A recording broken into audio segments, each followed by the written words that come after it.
Baik, dipersilakan. Ya, selamat pagi, nama saya Magdalena. Saya ingin mengucapkan terima kasih kepada semua dosen penguji. Yang pertama, Ibu Haja Aisyah, SEMM. Yang kedua, Bapak Eri Niswan, SEMM. Dan yang ketiga, Bapak Maulani Pilani Rizal, SEMM. Serta Ibu Melia yang sudah membantu dalam pelaksanaan sidang seminar pada pagi ini. Pada seminar kali ini saya akan menuturkan 3 poin, yaitu bab 1 yang terdiri dari pendahuluan, kemudian bab 2 yaitu kajian pustaka, dan bab yang ketiga yaitu metode penelitian. Baik, langsung saja. Kalau di saya sih biar cepat. Pada bab 1, setiap perusahaan tentu menginginkan suatu keberhasilan dalam usaha pekerjaannya. Dalam hal ini ada beberapa yang mempengaruhinya. Salah satunya adalah faktor-faktor kompensasi. Dalam pengertian sederhana, kompensasi dapat diartikan sebagai suatu upah atau gaji yang diterima seseorang sebagai bentuk balas jasa atas apa yang telah dikerjakannya.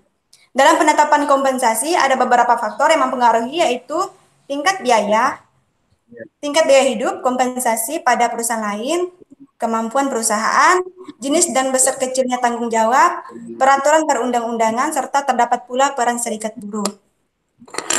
PT Sungai Sepuah Estate atau SPSE atau SSPE adalah perusahaan yang bergerak pada bidang perkebunan kelapa sawit yang merupakan salah satu cabang dari PT Cakradaya Sukses yang merupakan bagian dari Cakra Group Region Sintang yang dinaungi induk perusahaan Sinar Mas Agribusiness and Food. Untuk meningkatkan semangat dan kinerja, pada kawanan perusahaan ini telah menetapkan kompensasi seperti gaji, upah, fasilitas kerja, serta jaminan-jaminan yang lain. Slide selanjutnya. Untuk rumusan masalahnya, bagaimana faktor-faktor kompensasi kerja pada PT Sungai Sepuah Estate SSPE pada karyawan yang bekerja di perusahaan tersebut. Kemudian untuk batasan masalahnya, penelitian hanya akan berpusat pada faktor-faktor kompensasi pada PT Sungai Sepuah Estate atau SSPE, analisis dengan menggunakan teori dari Prof. Dr. H. Edi Sutrisno, MSI. Tujuan dari penelitian ini yaitu untuk mengetahui faktor-faktor kompensasi pada PT Sungai Sepuah Estate SSPE pada karyawannya. Kemudian untuk manfaat penelitian ada 2, yaitu yang pertama manfaat teoristis untuk memperluas ilmu pengetahuan yang telah didapatkan selama kuliah, serta untuk menemukan deskripsi yang sesungguhnya antara teori dan praktik. Diharapkan juga hasil penelitian ini dapat digunakan sebagai bahan masukan bagi pengembangan ilmu pengetahuan, serta dapat digunakan sebagai bahan informasi penelitian selanjutnya. Untuk manfaat praktis, sebagai bahan informasi dan pertimbangan bagi PT Sungai Sepuah Estate SSPE dalam hal merumuskan kebijakan yang berkaitan dengan pemberian kompensasi. Slide selanjutnya.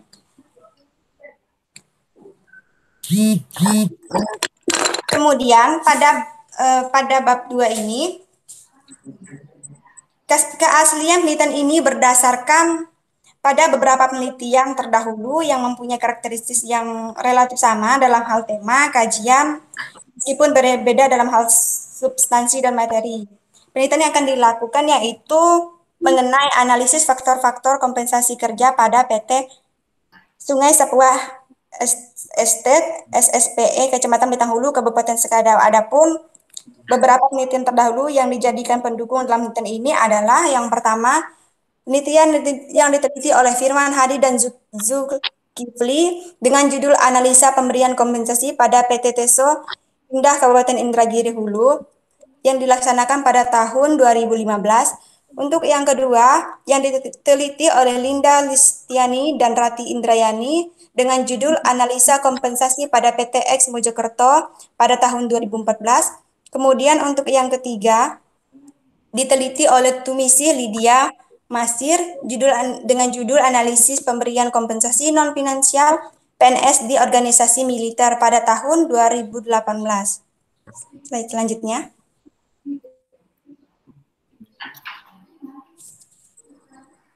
Kemudian landasan teori. Pengertian sumber daya manusia yang saya gunakan adalah teori dari Hadari Nanawi yang menuturkan bahwa sumber daya manusia adalah proses mendayagunakan manusia sebagai tenaga kerja secara manusiawi agar potensi fisik dan psikis yang dimiliki berfungsi maksimal bagi tercapainya tujuan perusahaan. Kompensasi. Pengertian kompensasi sendiri adalah segala sesuatu yang diterima baik berupa fisik maupun non-fisik. Menurut Handoko dalam Septawan, kompensasi adalah segala sesuatu yang diterima oleh pekerja sebagai balasan jasa atas kerja mereka. Kompensasi sendiri dibagi menjadi dua jenis, yaitu kompensasi langsung dan kompensasi tidak langsung. Sementara kompensasi sendiri terdiri dari indikator-indikator. Yang pertama, gaji, upah, insentif, tunjangan, dan fasilitas. Selanjutnya yaitu faktor-faktor kompensasi. Menurut Prof. Dr. H. Edi Sutrisno, MSI, dalam bukunya yang berjudul Manajemen Sumber Daya Manusia, mengungkapkan beberapa faktor yang mempengaruhi besar kecilnya kompensasi. Yang pertama itu tingkat biaya hidup, kemudian yang kedua tingkat kompensasi yang berlaku di perusahaan lain, kemudian yang ketiga tingkat kemampuan perusahaan, kemudian yang keempat jenis pekerjaan dan besar kecilnya tanggung jawab, kemudian yang kelima peraturan perundang-undangan, kemudian yang keenam peran serikat buruh. Dalam penelitian ini penulis menggunakan kerangka penelitian, kerangka pemikiran. Kerangka pemikiran merupakan satu konsep di dalam penelitian yang mengaitkan antar variabel. Dengan demikian, kerangka pemikiran dapat tersusun secara sistematis. Selanjutnya. Kemudian pada bab yang ketiga, metode penelitian. Bentuk penelitian yang digunakan dalam penelitian ini, penulis menggunakan metode deskriptif, yaitu menggambarkan secara langsung apa adanya peristiwa, fakta yang ada di lapangan.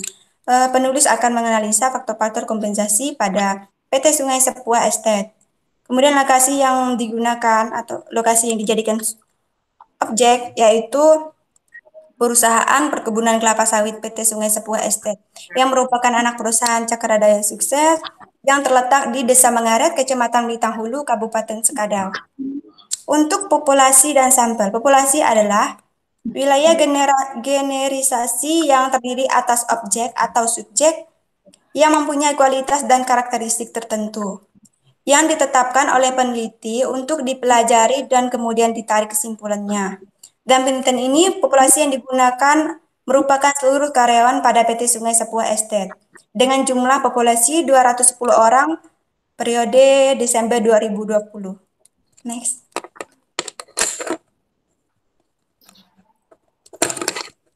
Kemudian untuk sampel yang digunakan dalam penarikan sampel penelitian ini akan menggunakan rumus Lopin. Dari hasil perhitungan maka didapatkan sampel sebanyak 37 orang karyawan. Untuk teknik pengumpulan data, yaitu data primer merupakan suatu data yang belum tersedia dan akan diperoleh dari sumber aslinya. Teknik pengumpulan data yang digunakan dalam penelitian ini adalah dengan menyebarkan kuesioner, wawancara, pengamatan atau observasi. Kemudian untuk data sekunder adalah data yang didapat secara yang dapat berupa dokumen dan literatur lainnya. Dalam penelitian ini, penulis memperoleh data dari bagian administrasi PT Sungai Sepuah Estate. Selanjutnya. Untuk teknik pengolahan data dan analisis data. Teknik dan pengolahan data. Dalam penelitian ini, peneliti menggunakan teknik analisis deskriptif kuantitatif, yaitu satu metode penelitian yang bersifat menggambarkan kenyataan atau fakta sesuai dengan data yang diperoleh. Untuk mendapatkan hasil yang maksimal, maka diperlukan pengujian, yaitu penulis menggunakan uji validitas dan uji reliabilitas. Untuk teknik analisis data, skala yang digunakan dalam penelitian ini menggunakan skala Likert, di mana setiap item kuesioner memiliki 5 jawaban dengan bobot nilai yang berbeda-beda. Mulai dari jawaban yang sangat setuju dengan bobot 5 sampai dengan jawaban yang sangat tidak setuju dengan nilai atau dengan bobot 1. Dari hasil jawaban responden akan dikategorikan menurut alternatif jawaban. Kategori variabel akan ditentukan dengan skala interval dengan rumus panjang kelas interval sama dengan rentang dibagi dengan banyak kelas interval. Untuk alat analisis data. Analisis data yang dilakukan adalah melakukan penilaian berdasarkan ranking. Dalam metode ini, peneliti membandingkan faktor satu dengan faktor lain. Hal ini bertujuan menentukan faktor mana yang paling dominan dari setiap faktor dalam setiap faktor yang ada. Penelitian ini juga bermaksud menentukan Penelitian ini juga tidak bermaksud menentukan hipotesa. Oleh karena itu, teknik analisis yang digunakan dikenal dengan istilah statistik deskripsi, standar deviasi, min, dan tabulasi. Sekian dan terima kasih, Bu.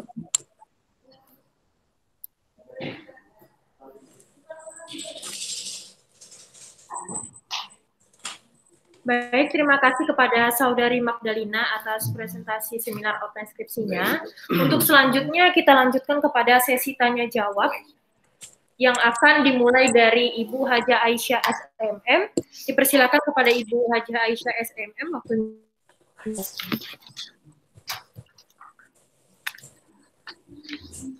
Magdalena. Selamat pagi, Bu. Pagi. Magdalena, ini cepat ya. Ya, Bu.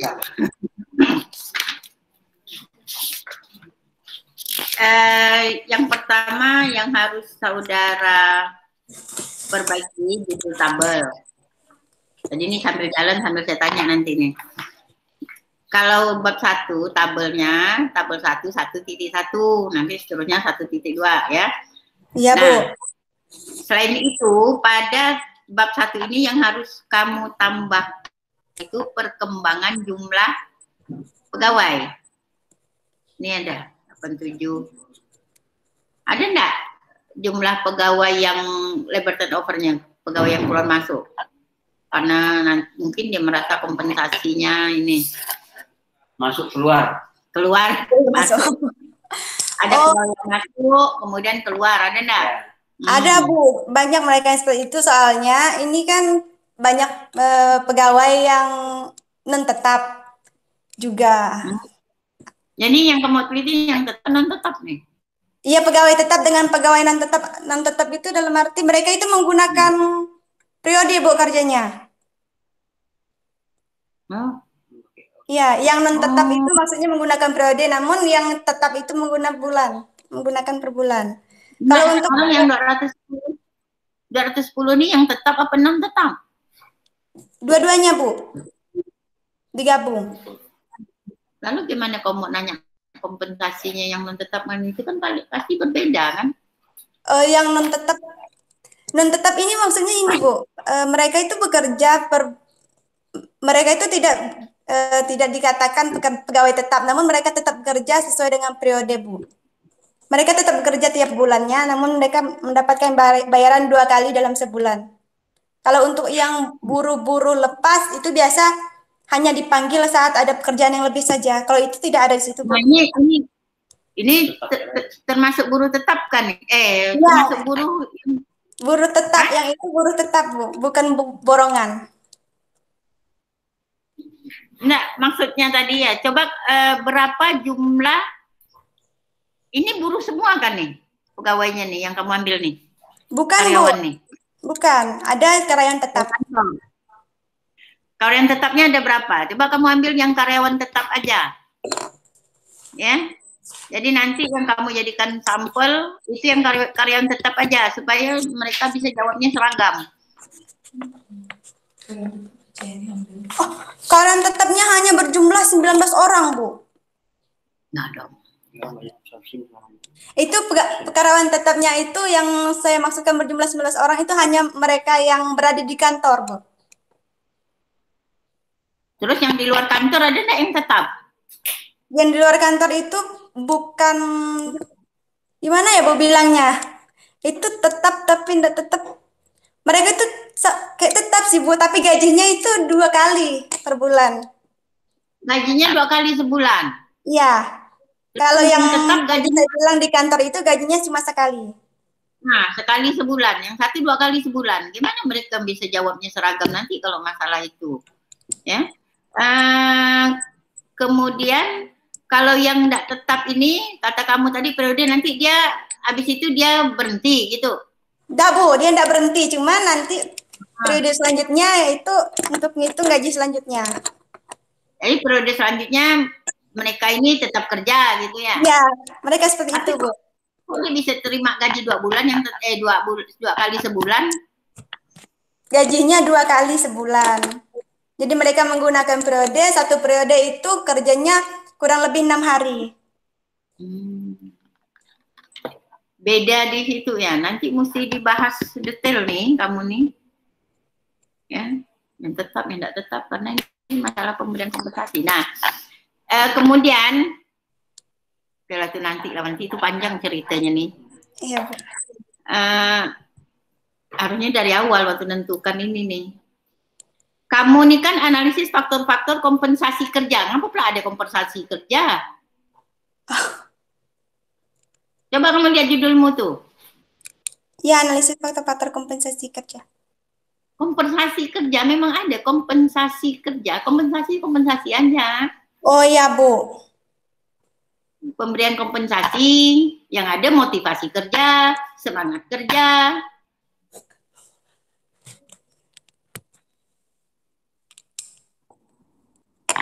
Kamu dapat teori, nanti kau tunjukkan saya ada kompensasi kerja ke gitu.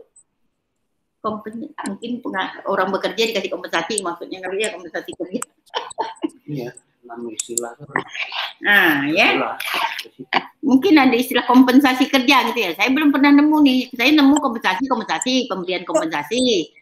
Kompensasi, Bu. Maksudnya analisis faktor-faktor kompensasi. Kompensasi. Kalau yang kerjanya semangat kerja, motivasi kerja, itu yang saya tahu. Ya, Bu. Saya yang salah, Bu. Kau salah. Ya, tahu aja. Jadi nanti itu ya. Nah, kamu perbaiki nanti itu judulnya. Sesuaikan. Nah, kemudian ada yang lebih penting nih. Kok dari 6 yang kamu faktor-faktor kompensasi ya, ini ada kompensasi kerjanya. Faktor mempengaruhi kompensasi nih kan, yang mempengaruhi besarnya kompensasi. Ini kan ada 6 faktor. Iya, Bu. Ya. Kok kamu cuma ambil 4? Saya hanya ambil 4, Bu. Padahal yang 2 ini penting. Kan dia mau bayar kompensasi ada peraturan undang-undangnya. Nanti kalau dia berhentikan ada undang-undangnya berapa dia harus dibayar. Dengan masa kerja sekian, dia harus dibayar sekian, kan ada itu peraturan. Nah, di sini ada serikat buruh enggak di sini? Serikat karyawan, ada enggak dia? Yang dari di PT ini. PT ini bergerak di bidang apa sih? Perusahaan kelapa sawit, Bu. Oh, kelapa sawit. Nah, iya. Ada enggak itu? Serikat buruhnya ada enggak? Bukannya PT ini. Kurang tahu sih, Bu. Nah, kemana kok ke situ enggak tahu? Padahal kamu tuh kan dasar mengeluarkan jadinya apa? Dasar kau mengeluarkan peran serikat buruh ini apa? Kamu tahu dikeluarkan. Kau enggak tahu. Ya. Ini justru penting 2 nih. Jadi semuanya enggak boleh kamu potong cuma 4. Ya? Iya, Bu. Kau kan bukan ahli, kecuali kamu tadi bisa mengeluarkan pendapat kenapa kamu pilih 4, karena ini enggak perlu, Bu, ini enggak, dia enggak pakai peraturan, enggak pakai ini gitu kan. Nah, nanti kita datangi PT itu kalau dia bayar kompensasi enggak pakai peraturan. Ya. Nah, jadi itu semua harus, jangan ada lagi yang jadi faktor kompensasi dalam satu kotak besar isinya 6 ini. Iya, Bu. Nah, buang tuh ada garis putus-putus segala macam tuh. Nah, kemudian sampel ya. Kamu cek balik. Nilai E ini kan error nih. Kalau jumlah populasinya besar, nilai E-nya 10%. Kalau populasinya kecil, nilai E-nya malah lebih besar. Benar enggak tuh? Nanti kau cek, kau ngutip dari mana nih? Dari buku atau dari skripsi orang?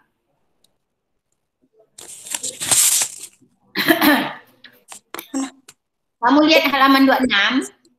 26. Halaman 26 ya, Slopin. Nah, yang kamu kutip tuh keterangan. N ukuran sampel. Terus ukuran populasi. E-nya, kan? Slopin ini E-nya yang masih ditolerir hanya 0,1, 10%.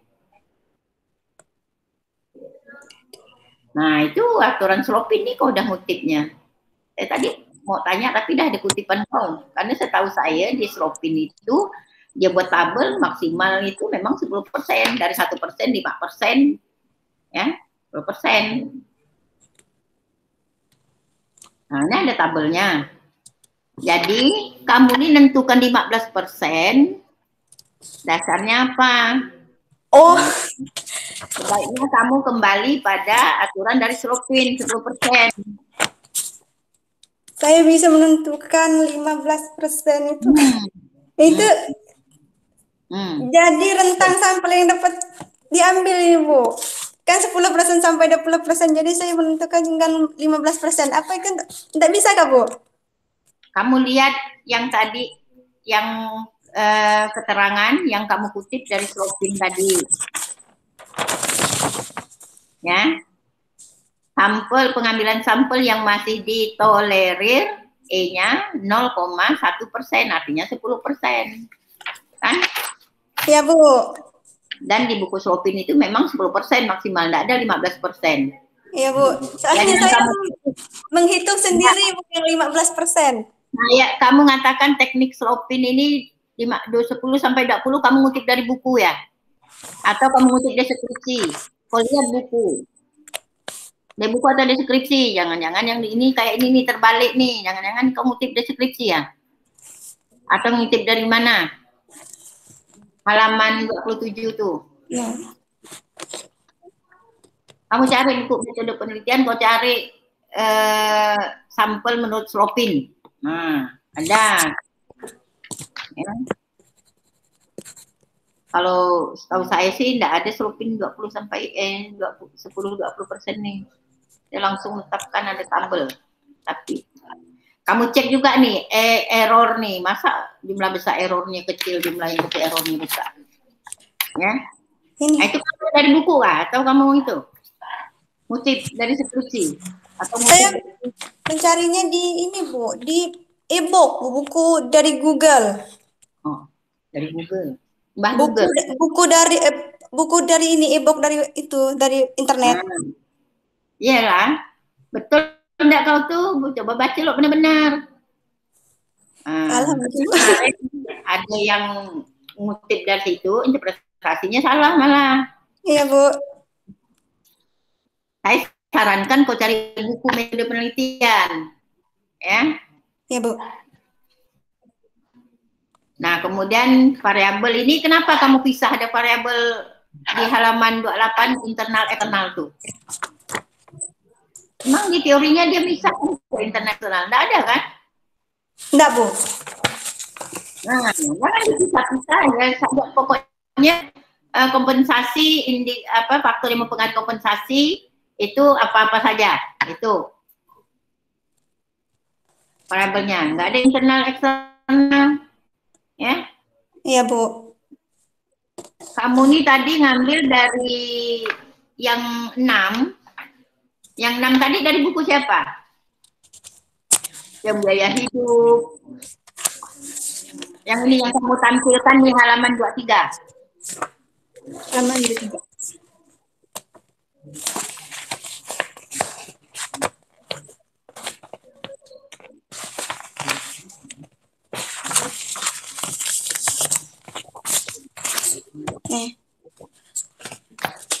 Buku siapa?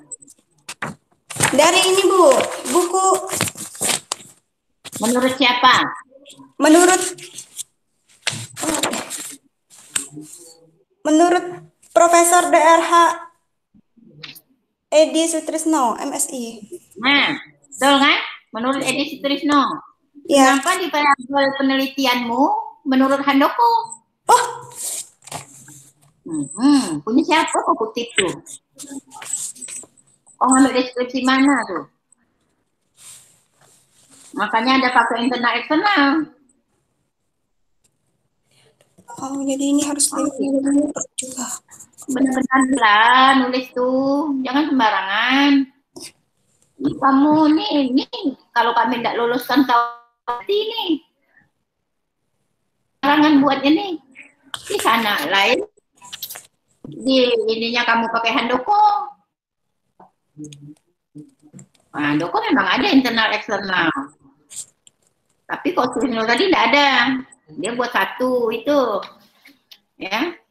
Baik, Bu. Nah, itu harus kan. Kalau handoko. Kalau itu, maka teorinya harus, kamu nggak ada bahas teorinya dari handoko. Kira itu. Kemudian, kalau kamu pakai regresi kan, enggak ya. Oh iya. Kamu mengukur rata-rata atau persentase dua-duanya. Jadi rata-rata kamu hitung, lalu secara pakai persentase juga kamu ini kan ya jawaban responden dari analisis datamu ini. Nah, itu waktunya udah habis. Ya. Ini kalau faktor yang tadi kamu katakan kamu mau ini, maka ini lebih banyak faktor ini, maka harusnya kamu analisis statistiknya, analisis faktor. Bukan Google 11 analisis faktor tuh. Kalau enggak kau tanya Pak Zalfi gimana analisis faktor tuh. Kalau bicara tadi apakah faktor ini kan membandingkan antara faktor dengan faktor kan? Iya, kamu tadi, nah harusnya kamu analisis faktor bukan hanya pakai rata-rata, pakai persen, ya? Iya, Bu. Tuh. Ya, kemudian nanti yang terakhir, ya ini waktunya udah habis, yang terakhir teknis kutipan harus kamu perbaiki. Lihat buku pedoman itu semuanya salah. Ya, kau kutik 2 spasi semua. Dia ada aturannya. Ya. Oh ya, Bu, Ibu. Oh, ya, Bu. Oke, ya cukup ya itu dari saya. Ya. Iya, Bu. Terima kasih, Bu. Nanti itu saya kembalikan kepada Bu Melia ya sebagai hostnya. Silakan Bu. Baik, terima kasih kepada Ibu Haja Aisyah SEMM. Untuk selanjutnya kita lanjutkan kepada sesi tanya jawab dengan Bapak Erin Kuat SEMM. Silakan Pak. Waktunya 5 menit. Terima kasih Mbak Mel. Selamat pagi saudara-saudari Magdalena. Selamat pagi, Pak. Di mana kamu? Di Pontianak? Di Pontianak, Pak. Pontianak, Pak. Itu offline. Saya kurang enak badan, Pak. Batuk. Ya. Jadi teori kompensasi komplit itu kan hanya bisa diberlakukan pada karyawan tetap. Itu karena itu menyangkut sampai pada tunjangan hari tua. Itu deh, panjang cerita yang tadi itu maksudnya. Sementara jumlah pegawai tetap di sini kata kamu itu kurang dari 20 ya? Berapa orang? 19, Pak. 19. Benar kalau kamu ingin meneliti ini, kalau ingin ambil seluruh atau lebih besar pada yang dikatakan tidak tetap itu kompetensi aja atau kompetisi SDM itu juga teori baru sih. Karena mereka ingin menjadi sesuatu gitu loh dalam bagian ini, kecuali kalau mereka hanya bersifat uji coba. Tapi mestinya pada waktu mereka ini melamar di sini, mereka ingin juga masuk ke dalam. Hanya seperti bis itu kursinya hanya 19, menunggu nanti 1 kosong baru bisa masuk satu. Jadi ada catatan yang perlu kamu bikin untuk kelengkapan penelitian kamu. Ya, Pak. Dan juga untuk gambaran perusahaan ini menjadi lebih positif. Yang pertama itu kebijakan SDM dia seperti apa gitu loh. Artinya pemberian status karyawan yang ada itu kan dia tidak juga dapat menetapkan secara ilegal. Artinya mereka ini membuatlah satu rambu-rambu ketetapan tentang perekrutan berdasarkan ketentuan-ketentuan yang berlaku. Nah, kalau sampai jumlah perusahaan karyawan yang dibutuhkan itu besar, tetapi yang dia rekrut itu tetap itu sedikit, maka mereka juga punya dasar itu yang bisa diterima oleh pihak-pihak yang terkait di sini, misalnya Kementerian Tenaga Kerja. Jadi mereka ini kan nanti kan disurvei nih, mereka presentasi kenapa kalian jumlah karyawan yang begitu banyak, kursi yang dibutuhkan tapi hanya merekrut 9.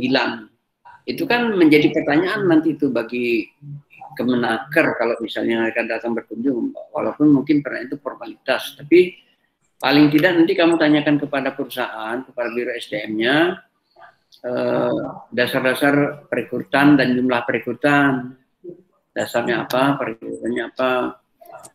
Kemudian boleh kamu tanyakan kenapa lebih banyak yang bersifat tidak tetap. Saya rasa bukan tidak tetap, kalau outsourcing kali ya.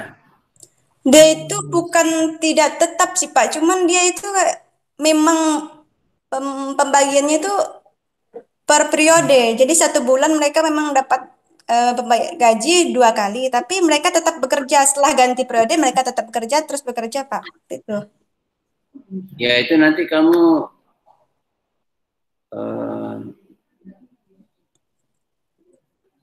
mungkin bersifat wawancara karena mungkin mereka manualnya mereka simpan petunjuk-petunjuknya itu, ketentuan-ketentuannya itu, tapi apa ya? Ya ada sesuatu yang aneh lah yang tidak sesuai dengan yang kita pelajari selama ini lah gitu ya. Kan orang itu kan harusnya bekerja, pegawai tetap adalah pegawai yang bekerja sesuai dengan jam kerja pada tiap hari kerja, sesuai dengan prosedur pembayaran upah minimum yang berlaku dan seterusnya. Yang ini kayaknya ada sesuatu yang aneh gitu kan. Ya, mungkin mereka punya alasan, nah itu kita tidak tahu, mungkin karena musim, misalnya pada musim produksi, pada hari panen mereka bisa merekrut lebih banyak, pada hari tidak banyak produksi mereka merumahkan pegawai yang ada sifat borongan gitu, seperti yang kamu bilang gitu ya. Iya Pak, kalau untuk yang pegawai borongan sendiri itu tidak saya masukkan sebagai sampel sih Pak. Oke, tapi keterangan tentang kondisi SDM yang ada di perusahaan ini kan bisa menjadi bab 2, itu bisa menjadi bab 3, kondisi SDM yang ada di perusahaan ini.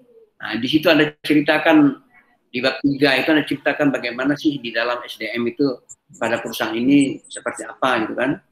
Iya Pak.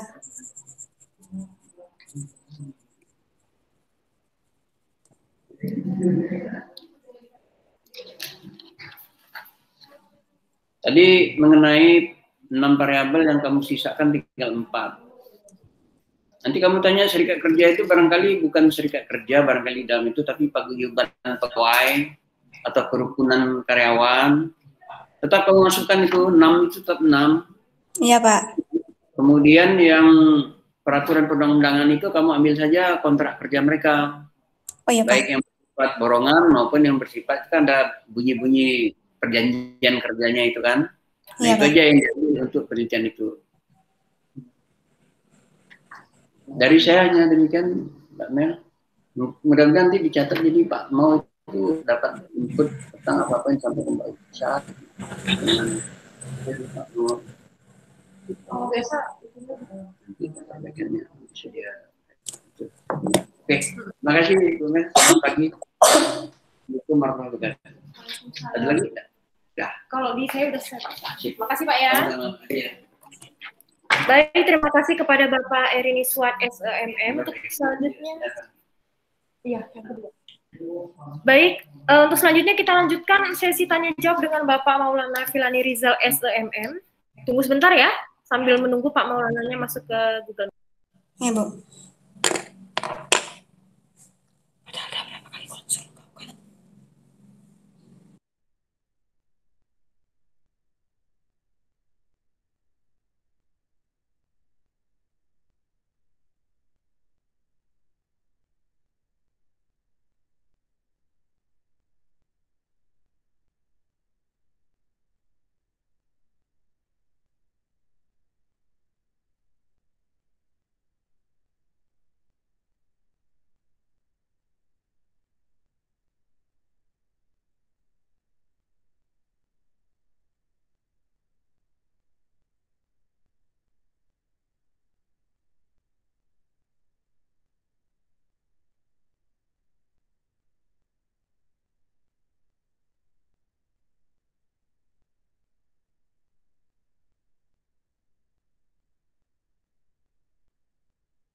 Halo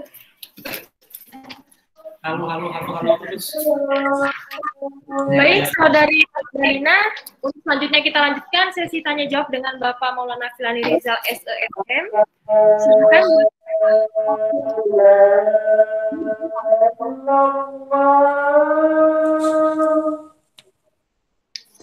Ya, selamat siang Magdalena. Apakah suara saya kedengaran jelas, termasuk tampilan gambar juga diterima dengan jelas? Selamat siang Pak, jelas Pak.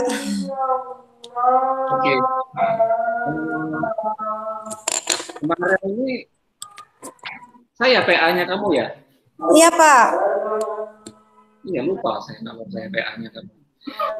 Iya, jadi gini aja Magdalena, mungkin saya pun juga nggak terlalu banyak bertanya karena kemarin ini juga sudah banyak kita diskusikan. Iya Pak. Boleh tahu dan apa saja dari Bu Ayu sama Pak Eri? Apa Pak? Kalau saya boleh tahu, masukan apa saja dari Bu Aisyah dan Pak Eri? Remisinya apa-apa saja? Yang pertama dari Bu Aisyah Pak, judulnya hanya analisis faktor-faktor kompensasi, tidak ada kompensasi kerja, jadi judulnya akan diubah Pak. Ya. Yang Terus? kedua tabelnya Pak. Tabelnya kenapa?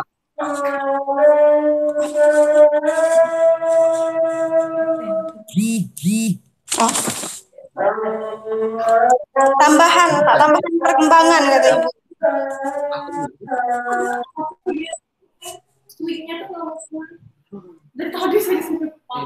Apa tabelnya kenapa? Sorry.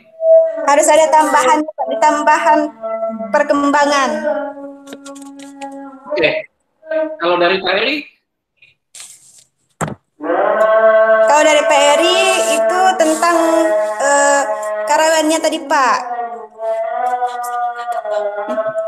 Iya, karyawan yang tetap kan cuma 19. Kemudian yang lain kan karyawan yang menggunakan apa itu periode kan Pak.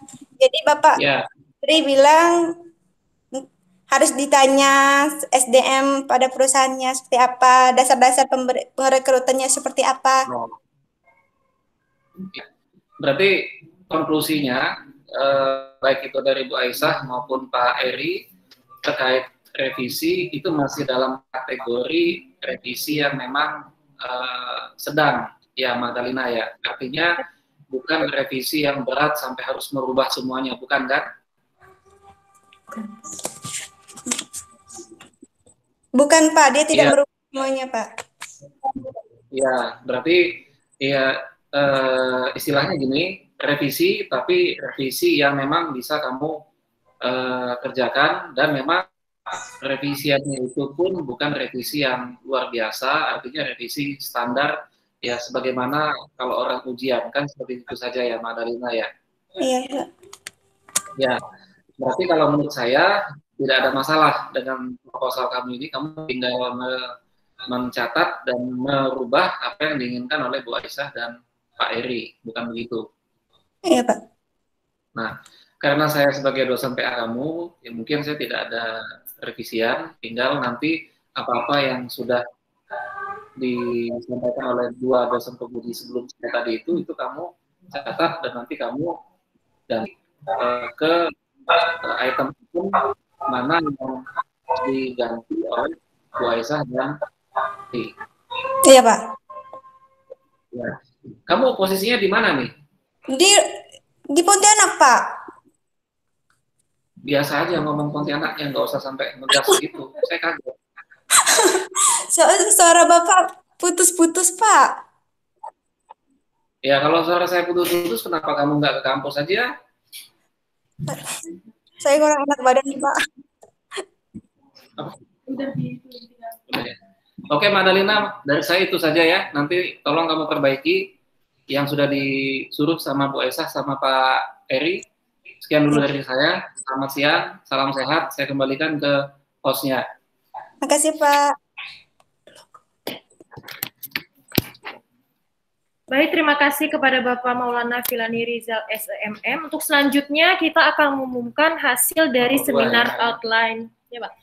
Skripsi atas nama Magdalena ya. Oke.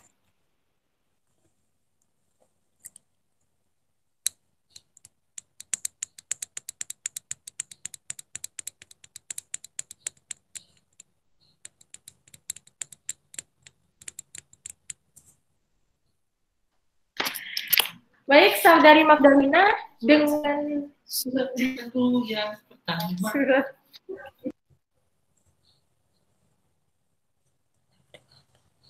Nah, Bu, nggak ada suaranya, Bu.